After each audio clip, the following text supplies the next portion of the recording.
চট্টগ্রামের বিশেষত্ব কি জানেন? চট্টগ্রামের বিশেষত্ব হচ্ছে এরকম পাহাড়ও পাবেন, আবার এরকম সমুদ্র পাবেন। যাই হোক, মজা করতেছিলাম। এটা সমুদ্র না, এটা মূলত হচ্ছে একটা ছড়া, যে গ্রামের মধ্যে ছোট ছোট যে নদীর মানে পানি যায়, ওটাকে বলা হয় ছড়া। তো এটা একটা ছড়া ছিল, এখানে একটা জমাট বেঁধে পানিগুলো জমে গেছে আর কি।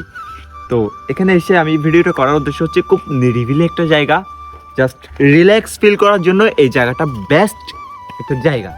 তো আসছিলাম এক জায়গায়, তো এসে এখানে এটা দেখতেছি, যার কারণে ভিডিওটা করতেছি। তো আসলেই প্রকৃতপক্ষে আপনার যেটা বলা হয় আর কি, চট্টগ্রামে এইসব সম্ভব, যে এরকম সুন্দর সুন্দর জায়গা, কত বড় কত উঁচু একটা পাহাড় দেখেন, মানে গাছপালা দেখা যাচ্ছে, ওইদিকে সূর্য দেখা যাচ্ছে উপর থেকে, জাস্ট অসাধারণ একটা ভিউ লাগতেছে আমার নিজের কাছে।